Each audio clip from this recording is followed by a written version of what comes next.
Hi, boys and girls. How are you? I hope you had a great day today. It was really nice outside, so I hope you had a chance to go outside and enjoy the warm weather. But now it's after 8 o'clock. Mrs. Wilson just got out of the shower, put on her PJs, getting comfy, and I thought maybe I'd read you a bedtime story. So I decided to choose the book Frederick. I think it's a pretty good story for kind of where we are today. Frederick's getting ready to hibernate, kind of like what we're doing. And he's going to teach his friends that sometimes you don't need to bring nuts and berries, but you need to bring some sunshine and laughter and fun to make the days pass. You ready? Get comfy.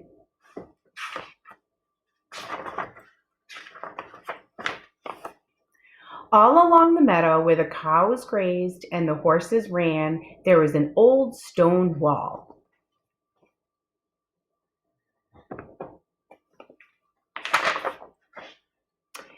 In that wall, not far from the barn and the granary, a chatty family of field mice had their home.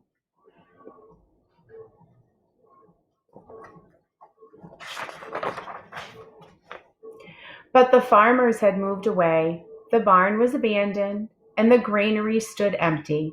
And since winter was not far off, the little mice began to gather corn and nuts and wheat and straw. They all worked day and night, all except Frederick.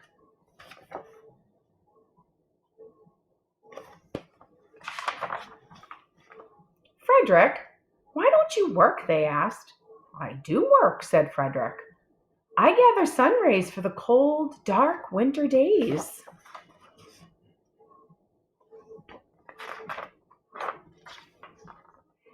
And when they saw Frederick sitting there staring at the meadow, they said, And now, Frederick? I gather colors, answered Frederick simply, for winter is gray.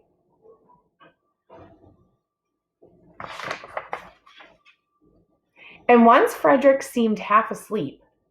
Are you dreaming, Frederick? They asked. But Frederick said, Oh no, I'm gathering words. For the winter days are long and many, and we'll run out of things to say.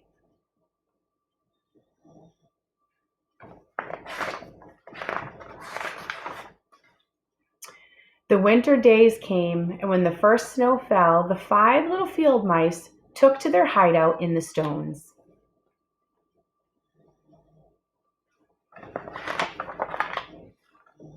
In the beginning, there was lots to eat, and the mice told stories of foolish foxes and silly cats.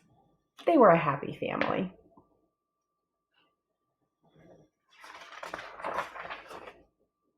But little by little, they nibbled up most of the nuts and berries. The straw was gone, and the corn was only a memory. It was cold in the wall, and no one felt like chatting.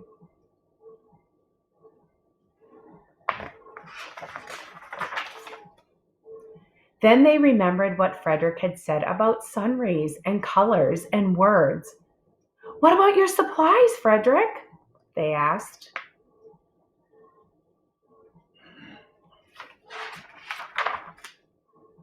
Close your eyes, said Frederick, as he climbed on a big stone. Now, I send you the rays of the sun. Do you feel how their golden glow?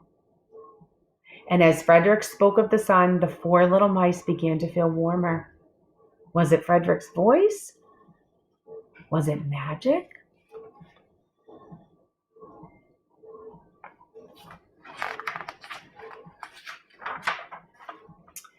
And how about the colors, Frederick? They asked anxiously. Close your eyes again, Frederick said. And when he told them of the blue periwinkles, the red poppies, and the yellow wheat, and the green leaves of the berry bush, they saw the colors as clearly as if they had been painted in their minds.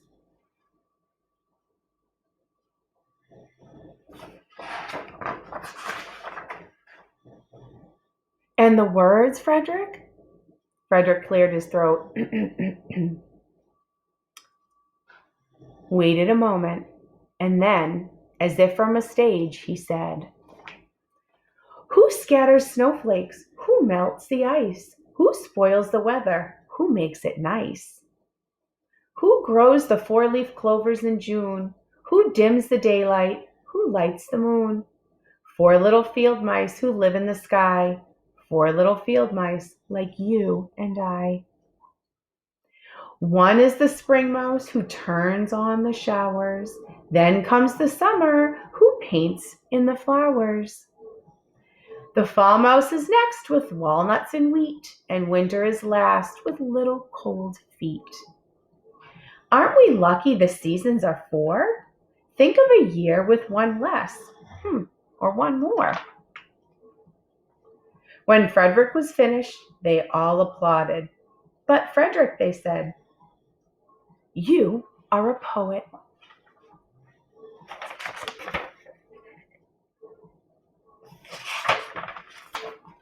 Frederick blushed, took a bow, and said shyly, I know it. I hope you enjoyed our Frederick story. And remember, you can always bring a little bit of sunshine when you're feeling kind of blue. Have a great night's sleep.